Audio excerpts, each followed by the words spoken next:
परमेश्वर के दैनिक वचन।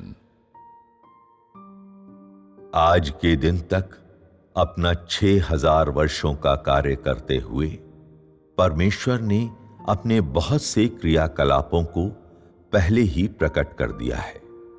मुख्य रूप से शैतान को पराजित करने और समस्त मानव जाति का उद्धार करने का कार्य। वह स्वर्ग की हर चीज, पृथ्वी के ऊपर की हर चीज और समुद्र के अंदर की हर चीज और साथ ही पृथ्वी पर परमेश्वर के सृजन की हर अंतिम वस्तु को, परमेश्वर की सर्वशक्तिमत्ता को देखने और परमेश्वर के सभी क्रियाकलापों को देखने की अनुमति देने के लिए इस अवसर का उपयोग करता है। वह मानव जाति पर अपनी सभी क्रियाकलापों को प्रकट करने हेतु शैतान को पराजित करने के अवसर पर कब्जा करता है और लोगों को उसकी स्तुति करने और शैतान को पराजित करने वाली उसकी बुद्धि को प्रोत्साहित करने में समर्थ बनने की अनुमति देता है। पृथ्वी पर, स्वर्ग में और समुद्र के भीतर की प्रत्येक वस्तु उसकी महिमा लाती है और उसकी सर्वशक्तिमत्ता की स्तुति करती है। उसके सभी क्रियाकलापों की स्तुति करती है और उसके पवित्र नाम की जय जयकार करती है। यह शैतान की पराजय का उसका प्रमाण है। यह शैतान पर उसकी विजय का प्रमाण है और उससे भी अधिक महत्वपूर्ण, यह उसके द्वारा मानव जाति के उद्धार का प्रमाण है।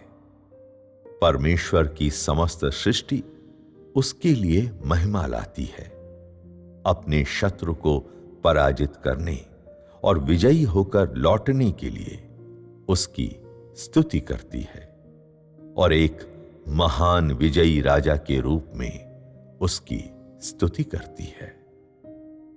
उसका उद्देश्य केवल शैतान को पराजित करना ही नहीं है और इसलिए उसका कार्य 6000 वर्ष तक जारी रहा। वह मानव जाति को बचाने के लिए शैतान की पराजय का उपयोग करता है। वह अपनी सभी क्रियाकलापों को प्रकट करने के लिए और अपनी सारी महिमा को प्रकट करने के लिए शैतान की पराजय का उपयोग करता है।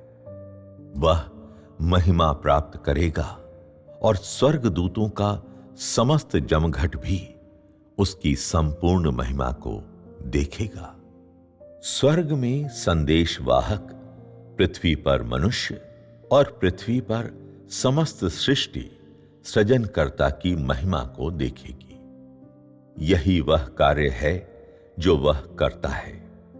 स्वर्ग में और पृथ्वी पर उसकी सृष्टि सभी उसकी महिमा को देखेंगे और वह शैतान को सर्वथा पराजित करने के बाद विजयोल्लास के साथ वापस लौटेगा और मानव जाति को अपनी प्रशंसा करने देगा।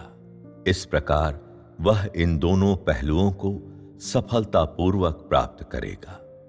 अंत में समस्त मानव जाति उसके द्वारा जीत ली जाएगी और वह ऐसे किसी को भी मिटा देगा जो उसका विरोध करेगा या विद्रोह करेगा, अर्थात उन सभी को मिटा देगा जो शैतान से संबंधित हैं।